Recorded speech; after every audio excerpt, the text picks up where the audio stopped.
The Moon Map. Evidence. Part 24. Sunspots confirm. The map. Let's review parts 7 through 10. The sun, moon, and stars are all cosmic rays being refracted off the firmament to convert atmos molecules to their plasma states. The overlap of the conical sun ray with the moon ray causes the phases of the moon, when the sun ray overpowers the moon ray's weaker light. Lunar eclipses are caused by an overlap of either the Venus or Mercury rays. This brings us to sunspots and what's causing them. This is a photo of sunspots via Space Weather Live versus astronomical positions in relation to the sun.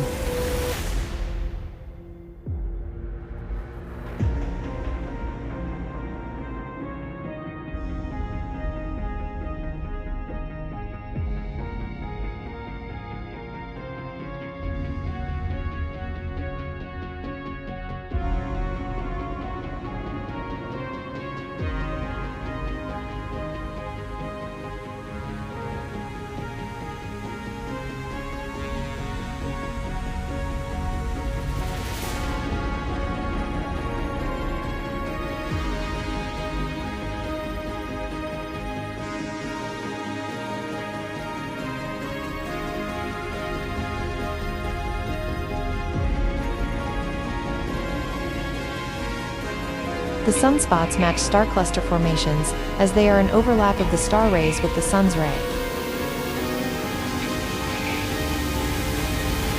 Here is an example of a different star cluster over at the same time. What are the odds they would both be present?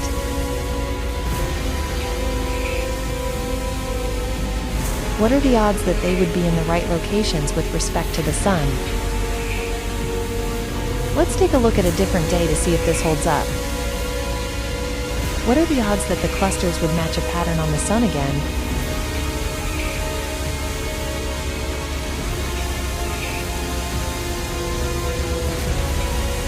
What are the odds it would be in the right location?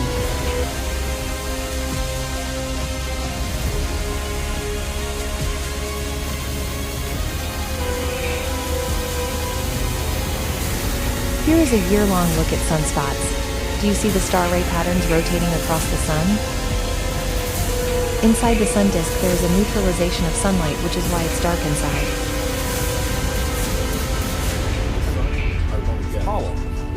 Every time they are all hollow. Well, the sun's definitely hollow, because I studied the sun for 4 years straight. This is the question. It's obviously hollow. And the solar, the sunspots are holes that allow you to see inside. Really? Yeah. It's dark inside. The sun is well understood in radiophysics and studying the ionosphere and sunspots and all that stuff that the sun does not operate by fusion. They do not know how the sun operates. The fusion only comes out of the arcs because of the current density. That's where the hydrogen fusion occurs, is in the actual arcs between the flares. The sun itself is not a fusion device. The fusion's only in the effect. It's a converter. Yeah, the sun is a converter from another dimensionality into this dimensionality. Obviously, if you can't see it in outer space, the conversion's not complete until it hits the Earth's atmosphere or other physical object, and then it finally converts to electromagnetic light. When it hits the ozone layer, it does. Well, the Earth's envelope. Earth's envelope. Yeah, Earth's envelope is undefined. Yeah, but you have to get into Wilhelm Reich about that. Like we were talking about how you can't see the stars anymore. Yeah. So the sun, you say, makes its quote-unquote energy, some electrical etheric process. Yeah, because of its voltage, its position. Would you call it some kind of etheric lamp? A lantern? Yeah, it's like a giant Tesla lamp. You know, inverter. It sounds converter. Yeah. It's not burning anything. So it's an etheric electrical Converter. And It's converting from primary force to secondary force. the conversion is complete once it hits the atmosphere. Yeah, then once the emission interacts with physical matter, then it reverts to its reduced form, the waste product, which is heat and light and mechanical activity. But it doesn't start off like that, and its origin is undefined because it comes from what people like to say another dimension, counter space. Sunspots are holes in the sun. Holes in the hollow sun.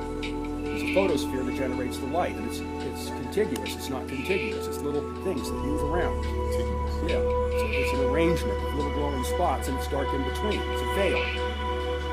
And that's where the illumination of the sun originates, is in that veil. It doesn't come from the inside. There's no nuclear furnace in the middle. There's none of that. And that's understood. When I studied this stuff at Sonoma State, that's understood. But they have to continue this popular image that the sun is a